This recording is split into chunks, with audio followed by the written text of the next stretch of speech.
సిద్ధు ప్రేరణ పేరు మీద ఆస్తిని రాసి విజయానంద్కి ఊహించని షాక్ ఇచ్చిన మంజు తండ్రి.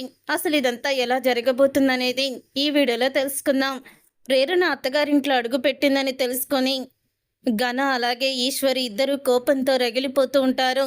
అదేంట్రా కళ్ళజోడు పెట్టుకొని అంత యాటిట్యూడ్గా ప్రవర్తిస్తుంది, దానిలో అంత ధైర్యం ఎలా వచ్చింది?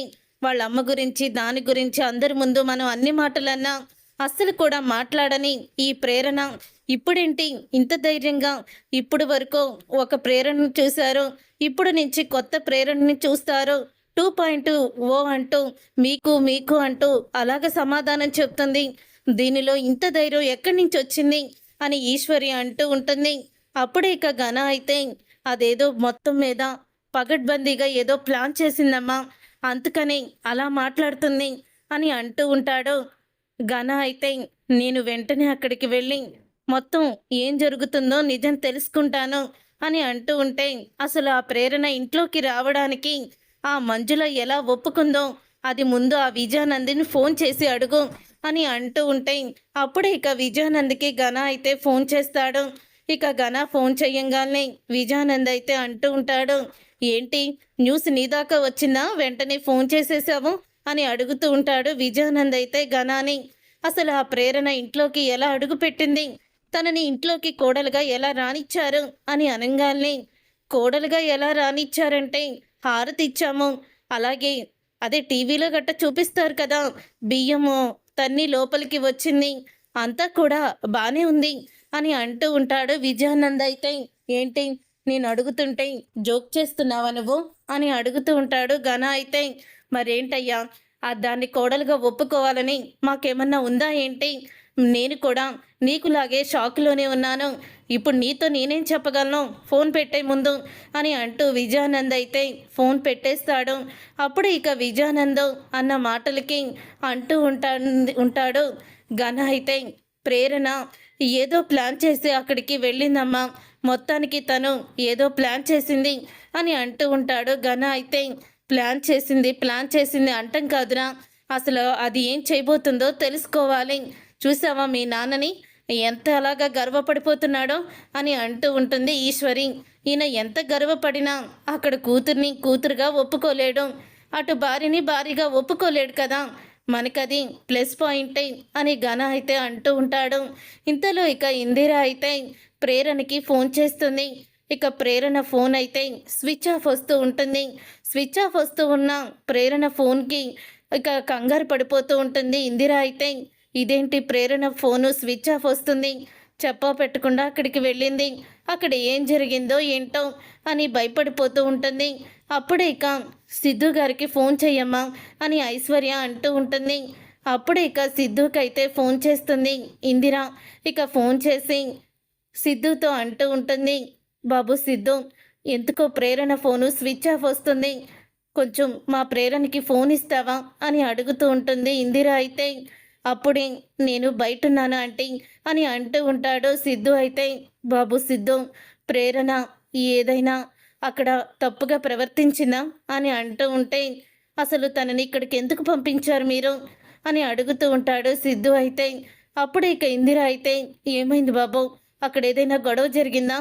తను ఎప్పుడైతే మీ ఇంటికి వచ్చిందని తెలిసిందో అప్పటి నుంచి కూడా నా గుండె అరిచేత్తో పట్టుకుని ఉన్నాను, ఇక్కడే ఇంత పెద్ద గొడవ జరిగింది, అక్కడ ఎంత గొడవ జరిగిందో అని అని అంటూ ఉంటుంది. ఇందిర గొడవేం జరగలేదండి, అమ్మ లోపలికి రావడానికి ఒప్పుకుంది కానీ తనని కోడలుగా ఒప్పుకోలేదు, తను అన్న మాటకి మా అమ్మ ఎంత బాధపడిందో నాకు అర్థమవుతుంది, అమ్మ ముఖమే తెలిసిపోతుంది అని అంటూ ఉంటాడు. సిద్ధు అయితే ప్రేరణ అలా మాట్లాడడం తప్పే బాబు, కానీ ప్రేరణకి మీరంటే చాలా ఇష్టం, తను కూడా మీరు ఎలాగైతే ప్రేమించారో తను కూడా మిమ్మల్ని అంతగానే ప్రేమించింది, మీరు నా దగ్గరికి వచ్చి ప్రేరణని పెళ్లి చేసుకుంటానన్న విషయం నేను తనకి చెప్పాను, అప్పుడే తన మనసులో ఉన్న ప్రేమని కూడా తను బయట పెట్టింది, నేను కూడా సిద్ధుని ప్రేమిస్తున్నానమ్మా, కానీ ఈ విషయం సిద్ధుకి నేను చెప్పలేకపోయాను, వాళ్ళ అమ్మగారు అప్పటికే మా మధ్య ఉన్న స్నేహానికే ఆవిడ తప్పుగా అర్థం తీసుకున్నారు, అప్పుడు నేను సిద్ధుని ప్రేమిస్తున్నానని చెప్తే అప్పుడు నా శాశ్వతంగా మా ఇద్దరిని విడదీసేస్తారు, నేను ఫ్రెండ్గా కూడా సిద్ధుకి ఉండలేను, అందుకనే నా మనసులో ఉన్న ప్రేమని చంపుకొని ఆయనతో ఫ్రెండ్షిప్గా ఉన్నాను అంతే అని అని చెప్పింది ప్రేరణ. మీ ఇద్దరు ఒకరు అంటే ఒకరికి ఇష్టం ప్రాణం, కానీ ఇద్దరు మనసులో ఉన్న ప్రేమని బయట పెట్టుకోలేకపోయారు.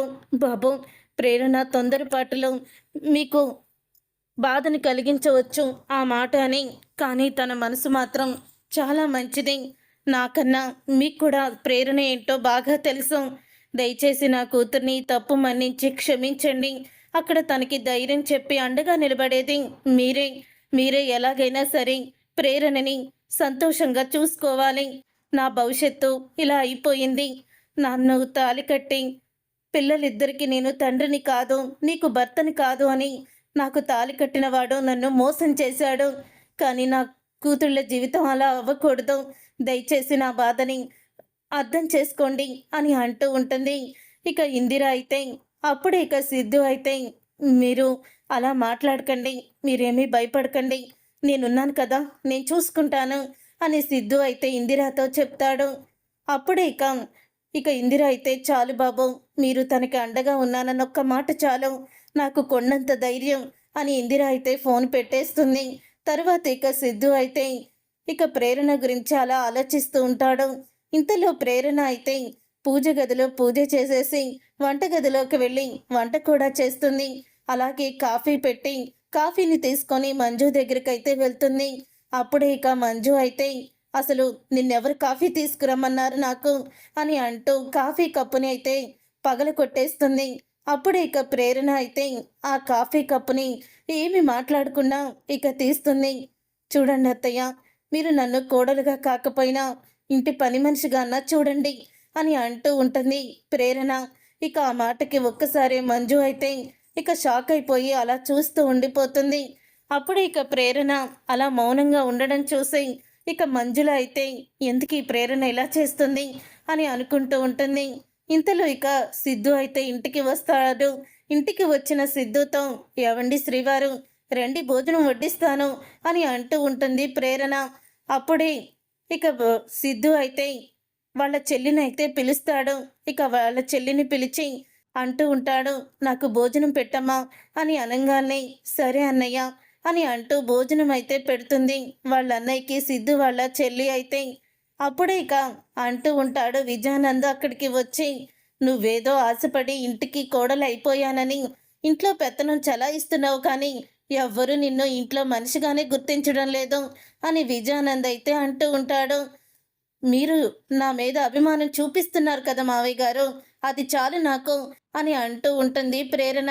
మీరు కూర్చోండి, నేను మీకు వడ్డిస్తాను అని అంటూ ఉంటే అప్పుడే ఇక ఆ మాట విని, వద్దమ్మా, నేను వడ్డించుకుంటాను అని అంటూ ఉంటాడు విజయానందం. మీరు వడ్డించుకోవడం ఏంటి, నేను మీకు వడ్డిస్తాను అని మంజుల అయితే వస్తుంది. అప్పుడే ఇక, మీరు కూర్చోండి అత్తయ్య, నేను వడ్డిస్తాను అని అంటూ ఉంటే, నువ్వు నాకు వడ్డిచ్చినా ఇక్కడ ఉన్నా సరే నేను ఇక్కడ భోజనం చేయకుండా వెళ్ళిపోతాను అని అంటూ ఉంటుంది మంజు. అప్పుడే ఇక, వద్దత్తయ్య, నేనే వెళ్ళిపోతాను అని బాధపడుతూ ఇక లోపలికైతే వెళ్ళిపోతుంది ప్రేరణ. ఇక ప్రేరణని అలా చూస్తూ ఉంటాడు సిద్ధు అయితే. తర్వాత ఇక ప్రేరణ భోజనం చేయకుండా అలా కూర్చొని ఇక బాధపడుతూ ఉంటుంది. అలా బాధపడుతున్న ప్రేరణను చూసి సిద్ధు అయితే తనకి జాలి పుడుతుంది. ఇక జాలి కలిగి తను ప్లేటులో అయితే భోజనం పెట్టుకొని వాళ్ళ చెల్లికి ఇచ్చి, ప్రేరణకి ఇవ్వు తినమని అని అంటూ ఉంటాడు. అదేదో నువ్వే ఇవ్వచ్చు కదా అన్నయ్య అని అంటూ ఉంటుంది. లేదు, నువ్వే ఇవ్వమ్మా వెళ్ళి అని అంటూ చెప్తాడు. అప్పుడే ఇక ప్రేరణకి భోజనం తీసుకువెళ్తుంది. తీసుకువెళ్ళిన తర్వాత ఇక అంటూ ఉంటుంది, భోజనం చేయి ప్రేరణ అని అంటూ ఉంటే, అదేంటి ప్రేరణ అంటావు, నేను నీకు వదిన్ని కదా, వదిన అని పిలవచ్చు కదా అని అంటూ ఉంటే, అమ్మ నిన్ను కోడలుగా ఒప్పుకోనప్పుడు నేను ఎలా వదిన అని పిలుస్తాను అని సాహితి అయితే అంటూ ఉంటుంది. ఇక సాహితి అన్న మాటలకి అప్పుడు ఇంకా ప్రేరణ అయితే, అంతేలే సాహితి, నువ్వు వదిన అని ఏం పిలుస్తావు, కానీ నాకు ఇప్పుడు ఆకలిగా లేదు, తీసుకువెళ్ళిపో అని అంటూ ఉంటుంది ప్రేరణ. ఇది అన్నయ్యే నీకు భోజనం వడ్డించి నీకు ఇవ్వమని చెప్పి ఇచ్చాడు, ఇప్పుడు నువ్వు తినకపోతే అన్నయ్య బాధపడతాడు అని అంటూ ఉంటుంది. అప్పుడే ఇక ఇది మీ అన్నయ్య ఇచ్చారా అని అడుగుతూ ఉంటుంది ప్రేరణ. అవును, అన్నయ్య నువ్వు భోజనం చేయకుండా కూర్చొని బాధపడుతున్నావని నాకిచ్చి నీకివ్వమని చెప్పాడు అని అనంగానే అప్పుడే ఇక ప్రేరణ అయితే భోజనం చేస్తుంది. ప్రేరణ భోజనం చేసిన తర్వాత ఎంతో కొంత ప్రేమ ఉన్నట్టుంది నా మీద అని అంటూ సిద్ధుని చూసి అంటూ ఉంటుంది ప్రేరణ అయితే. అప్పుడే ఇక ప్రేరణ సిద్ధు ఇక అలాగా ఉండి నవ్వుకుంటూ ఉంటాడు ప్రేరణ మాటలకి. అప్పుడు ఇక ఏంటో శ్రీవారు ఈరోజు ఇంత ముద్దొస్తున్నారు అని సిద్ధుకైతే ముద్దు పెడుతుంది ప్రేరణ. అప్పుడు ఇక సిద్ధు ఒక్కసారి షాక్ అయిపోతూ ఉంటాడు. ఇక షాక్ అయిపోతూ అలా ఉండిపోతాడు. తరువాత ఇక మంజుకైతే ఫోన్ వస్తుంది. మంజుకి ఫోన్ రావడంతో అవునా, నిజంగానా, సరే అయితే అని అంటూ ఇక మంజు అయితే చాలా ఆనందపడుతూ ఉంటుంది. ఏవండి ఏవండి అంటూ విజయానందిని పిలుస్తుంది. ఏంటి మంజు, ఇంత ఆనందంగా ఉన్నావు, ఏమైంది అని అడుగుతూ ఉంటాడు విజయానందం. ఏం లేదండి, నాన్నకి ట్రీట్మెంట్ అయిపోయిందట, అమెరికా నుంచి నాన్న రేపే ఇండియాకి వస్తున్నారు అని అంటూ ఉంటుంది మంజు. ఆ మాట విని ఒక్కసారి విజయానంద్ అయితే ఎంతో ఆనందపడిపోతూ ఉంటాడు. అంటే తన ట్రీట్మెంట్ పూర్తయ్యాక ఆస్తి విషయంలో ఒక నిర్ణయాన్ని తీసుకుంటానని మంజు వాళ్ళ నాన్న అయితే చెప్పాడు. అందుకని విజయానంద్ పేరు మీద ఆస్తి రాస్తాడనేమోని విజయానంద్ అయితే ఆనందపడుతూ ఉంటాడు. అవునా, మావయ్య గారు వస్తున్నారా, చాలా ఆనందంగా ఉంది అని అంటూ ఉంటాడు విజయానంద్ అయితే. అప్పుడే ఇక విజయానంద్ తన అసిస్టెంట్ దగ్గరికి వెళ్ళి, రే విశ్వం, చూసావా, రేపు మా మావయ్య గారు వస్తున్నారు, ఇక ఆస్తిని నా సొంతం చేసుకుంటాను అని అంటూ ఉంటాడు విజయానంద్ అయితే. అయ్యో, మీరు పొరపాటు పడుతున్నారు, ఇప్పటి వరకు ఆస్తి మీ చేతుల్లోనే కదా ఉంది సార్ అని అంటూ ఉంటాడు విశ్వం. అప్పుడే ఇక విశ్వం, ఆస్తి మొత్తం నా చేతుల్లో ఉంది, కానీ అక్కడ అంతా కూడా పెత్తనం నాదే, కానీ ఇప్పటి వరకు ఆస్తి నా పేరు మీద లేదు కదా, ఓన్లీ నేను దానికి అంతా కూడా దగ్గరుండి చూసుకుంటున్నాను, అంతే తప్ప పవర్ ఆఫ్ పట్టా అంతా కూడా నా పేరు మీద లేదు, ఇప్పుడు ఆస్తి నా పేరు మీదే ఉండేలా నేను చూసుకోవాలి అని అంటూ ఉంటే, అది సిద్ధు బాబు రాకముందు. సిద్ధు బాబు ఇంట్లో ఉంటే మళ్ళీ మీ మావయ్య గారు ఎక్కడ ఆస్తి రాసేస్తారో అని సిద్ధు బాబుని బయటికి గెంటేశారు. కానీ ఇప్పుడు తన భార్యతో సహా ఇక్కడే ఉంటున్నారు.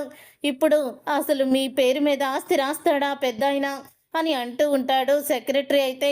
రే మొద్దు, ఎందుకు రాయడ్రా, చూడు నేను ఎలా రాయిస్తానో. ఇప్పుడు మంజు నా వైపు మాట్లాడుతుంది, కొడుకన్నా కోడలన్నా మంజుకి ఇష్టం లేదు, కాబట్టి ఆస్తి నా పేరు మీద సాహితీ పేరు మీదే రాయిస్తుంది ఖచ్చితంగా అని విజయానంద్ అయితే అంటూ ఉంటాడు. మొత్తానికి ఇక మంజు తండ్రి అయితే అమెరికా నుంచి ఇంటికి వస్తాడు.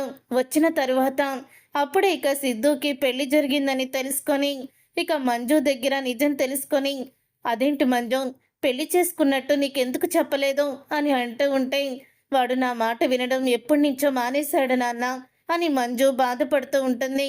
ఆ అమ్మాయికి తండ్రి ఎవరో తెలీదు అంటూ ప్రేరణ గురించి కూడా చెప్తుంది. అసలు నువ్వే తండ్రివని ఒక అతన్ని వాళ్ళమ్మ చూపించి, ఇద్దరు ఆడపిల్లలు నీకే పుట్టారని చెప్తుంటే అతని మోసం చేసి ఉండొచ్చు కదా, మరి అతన్ని నువ్వు నమ్మి వాళ్ళమ్మని ఎందుకు అనుమానిస్తున్నావు అని అడుగుతూ ఉంటాడు. మంజు వాళ్ళ నాన్న అయితే ఇప్పుడు వాళ్ళమ్మ మెడలో తాలి ఉంది, ఆయనే నా భర్త, పిల్లలిద్దరూ ఆయనకి పుట్టిన వాళ్ళే అంటూ చెప్తుంది కదా, మరి అలాంటప్పుడు మరి ఈవిడ తరపున మాట్లాడకుండా ఆయన తరపునే మాట్లాడతారేంటి, ఆయన మోసం చేశాడని ఎందుకు అనుకోవడం లేదు మీరు అని మాట్లాడుతుంటే, అది కాదు నాన్న అని అంటూ ఉంటే, మంజు, మనం న్యాయం అనేది రెండు వైపులా కూడా చూసి మాట్లాడాలి, అంతే, నలుగురు ఏదో మాట్లాడుతున్నారు కదా, మరొకరు ఏదో చెప్పారు కదా అని ఒక ఆడదాని మీద లేనిపోని మా అపోహలు అన్నీ కూడా చెయ్యకూడదు అని అంటూ ఉంటాడు. నీ విషయానికే వద్దాము, శరత్ చనిపోయిన తరువాత 2 నెలలకే నువ్వు విజయానందిని పెళ్లి చేసుకున్నావు. మరి అప్పుడు అందరూ కూడా ఏమనుకున్నారో తెలుసా? మొదటి భర్తని చంపేసి మంజు విజయానందిని పెళ్లి చేసుకుంది అని అంటూ ఎన్నో మాటలు ఆడారు, రకరకాలుగా మాట్లాడుకున్నారు. మన ముందు మాట్లాడుకోలేదు, కానీ మన వెనకాల మాట్లాడుకున్నారు. మరి ఇప్పుడు ఆ విషయాలన్నీ కూడా నేను నీ దగ్గర చెప్పానా లేదో, ఎందుకంటే నా కూతురు గురించి నాకు తెలుసు, అందుకని నేనెవ్వరి మాట వినలేదు. మన గురించి, మన పిల్లల గురించి, మన వాళ్ళ గురించి మనం నిజం నమ్మకపోతే ఎలా మంజు అని అంటూ ఉంటాడు వాళ్ళ నాన్న అయితే. అప్పుడే ఇంకా ప్రేరణ అయితే కాఫీ తీసుకొని వస్తుంది. ఇక ప్రేరణ చూసి ఈ కాఫీ తీసుకుంటాడు. ఎలా ఉన్నావమ్మా అని అడుగుతూ ఉంటే, నన్ను ఆశీర్వదించండి తాతయ్య గారు అని ఆశీర్వాదం తీసుకుంటుంది. పిల్లా పాపలతో సంతోషంగా ఉండమ్మా అని అంటూ ఆశీర్వదిస్తాడు. మహాలక్ష్మిలా ఉన్నావు. చూడు మంజు, తను మహాలక్ష్మిలా ఉంది. తనని చూస్తుంటే నీకు మహాలక్ష్మిలా అనిపించడం లేదా? ఎందుకు నువ్వు తనని దూరం పెడుతున్నావు? కోడలుగా ఒప్పుకోలేకపోతున్నావు అని అంటూ ఉంటాడు. మీరు వెళ్ళి స్నానం చేయండి నాన్న, భోజనం పెడతాను అని అంటూ ఉంటుంది మంజు అయితే. చూడమ్మా ప్రేరణ, ఏదో ఒక రోజు నీ విలువ వీళ్ళకి తెలుస్తుంది. నాకు అర్థమవుతుంది నువ్వే తప్పు చేయలేదని అని అంటూ ఉంటే, అప్పుడు ఇక ఆ మాట విని ఎంతో ఆనందపడుతూ ఉంటుంది ప్రేరణ అయితే. తర్వాత రాజశేఖర్ ప్రేరణని చూడ్డానికైతే వస్తాడు. చూడ్డానికి వచ్చిన రాజశేఖర్ని విజయానంద్ అయితే అడ్డుకుంటాడు. ఇక విజయానంద్ అడ్డుకొని, అసలు ఎందుకు వస్తున్నావు నువ్వు ప్రతిసారి ఇక్కడికి అని అడుగుతూ ఉంటే, నా కూతుర్ని చూడ్డానికి వచ్చాను అని అంటూ ఉంటాడు రాజశేఖర్. నీ కూతుర్ని చూడ్డానికి నువ్వు ఇక్కడికి రావడానికి వీల్లేదు అని అంటూ ఉంటే, ఇక్కడికి వస్తే నీ గుట్టు బయటపడిపోతుంది అనుకుంటున్నావు కదా?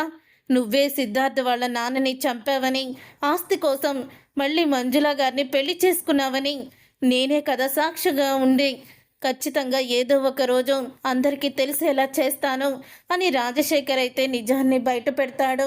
విజయానంద్ రాజశేఖర్ మాటలని వినేస్తాడు. మంజుల తండ్రి ఆస్తి కోసమే విజయానంద్ మంజులని పెళ్లి చేసుకున్నాడన్న విషయం తెలుసుకొని షాక్ అయిపోతూ ఉంటాడు. రే రాజశేఖర్, నా గురించి నిజాలు బయట పెడితే నీ కూతుర్ని, ఆ సిద్ధుగాన్ని కూడా చంపేస్తాన్రా. నేను ఎలాంటి వాడినో నీకు బాగా తెలుసు కదా. నా గురించి నువ్వు బయట ఎక్కడైనా చెప్పినా, ఇంట్లో వాళ్ళకి చెప్పినా సరే అస్సలు కూడా నేను ఊరుకోను అని అంటూ ఉంటాడు. అప్పుడు ఇక విజయానంద్ మాటలు విని, వీడి గురించి మంజులకు తెలిస్తే మంజుల తట్టుకోలేదు. ఏ ఆస్తి కోసమైతే వీడు నాటకమాడి నా కూతురు జీవితాన్ని నాశనం చేశాడు, ఆ ఆస్తి వీడికి దక్కకుండా చెయ్యాలి అని అనుకుంటూ ఉంటాడు. ఆ తర్వాత ఇక లాయర్ని పిలిపించమని విజయానంద్కే చెప్తాడు. అప్పుడే విజయానంద్ అయితే లాయర్ని పిలిపిస్తాడు. ఇక లాయర్ని గదిలోకి తీసుకువెళ్ళి వీలునామా రాయిస్తాడు పెద్ద ఆయన. రాయించిన తర్వాత ఇక బయటకైతే వస్తారు. లాయర్ గారు, వీలునామా ప్రకారం నేనేమి రాయించానో ఆస్తి విషయంలో వీళ్ళందరికీ ఒక క్లారిటీ రావాలి కదా, ఇప్పుడు క్లారిటీ ఇవ్వండి అని అంటూ ఉంటాడు. మంజుల వాళ్ళ నాన్న అయితే మంజుల గారికి సంబంధించిన యావదాస్తిని కూడా వాళ్ళ అబ్బాయి సిద్ధు, అలాగే వాళ్ళ భార్య ప్రేరణ పేరు మీద పెద్ద ఆయన రాశారు అని అంటూ చెప్పగానే ఒక్కసారి విజయానంద్ షాక్ అయిపోతూ ఉంటాడు. ఈ ఆస్తి మీద మొత్తం పెత్తనం విజయానంద్ది, ఇక నుంచి ఉండదు. సిద్ధార్థదే. ఏ సంతకం పెట్టాలన్నా సిద్ధార్థే పెట్టాలి. ఈ ఇంటికి వారసుడైన సిద్ధార్థకే ఇవన్నీ కూడా దక్కుతాయి అంటూ ఊహించని నిర్ణయం తీసుకుంటాడు. సిద్ధార్థ్ తర్వాత వాళ్ళ ఆవిడికి ఈ అధికారాన్ని నేను ఇస్తున్నాను, అలాగే నా మనవరాలైన సాహితికి కూడా నేను ఈ ఆస్తిలో భాగాన్ని రాస్తున్నాను, నా మనవళ్ళిద్దరికీ కూడా ఈ ఆస్తి చెందుతుంది అంటూ ఇక విజయానంద్కి షాక్ ఇస్తూ వీలునామా రాస్తాడు. అదేంటి మావయ్య గారు, అయినా సిద్ధుకి ఇటు కంపెనీలు చూసుకోవాలని ఇంట్రెస్ట్ లేదు, అలాంటప్పుడు తనకి సంతకం పెట్టే పవర్ ఎలా ఇచ్చారు మీరు అని విజయానంద్ అడుగుతూ ఉంటాడు. అప్పుడు ఇక మంజుల అయితే, సిద్ధు ఇప్పటి నుంచి మొత్తం కూడా బాధ్యత తీసుకుంటానని నాకు మాట ఇచ్చాడు అని మంజు కూడా షాక్ ఇస్తుంది విజయానంద్కి. ఇప్పటి వరకు మన కుటుంబం గురించి, కంపెనీ గురించి మీరెంతో కూడా శ్రమ పడ్డారు, అందుకని మీకు రెస్ట్ ఇద్దామని నాన్న కూడా ఈ నిర్ణయం తీసుకున్నారు, నాకు కూడా చాలా బాగా నచ్చింది అని అంటూ ఉంటే, అయినా దీనికి సిద్ధు ఒప్పుకోడు కదా, సిద్ధుకి బయటికి వెళ్ళి కలెక్టర్ చదివి ఏదేదో చెయ్యాలని ఉంది, తన సొంత కాళ్ళ మీద తను నిలబడాలని అనుకుంటున్నాడు అని అంటూ ఉంటాడు విజయానంద్ అయితే. అప్పుడే సిద్ధు, లేదు నేను ఈ బాధ్యతల్ని తీసుకుంటాను, కంపెనీని మొత్తం నేనే చూసుకుంటాను అని విజయానంద్కి షాక్ ఇస్తాడు సిద్ధార్థ్ అయితే. చూసారుగా ఫ్రెండ్స్, రాబోయే కథలో ఖచ్చితంగా ఇలాగే జరగబోతుంది. మరి ఇప్పుడు విజయానంద్ ఏ ఆస్తి కోసం అయితే సిద్ధార్థ్ వాళ్ళ నాన్నని చంపేశాడు, అదే ఆస్తి దక్కలేదని సిద్ధుని ఏమన్నా చేస్తాడా? అసలు ఏం జరగబోతుంది అనేది రాబోయే కథలో తెలుసుకుందాం. ఈ వీడియో మీకు నచ్చితే తప్పకుండా లైక్ చేయండి. మీరు చేసే ఒక్క లైక్ మాకు ఎంతో సపోర్ట్ని, మోటివేషన్ ఇస్తుంది.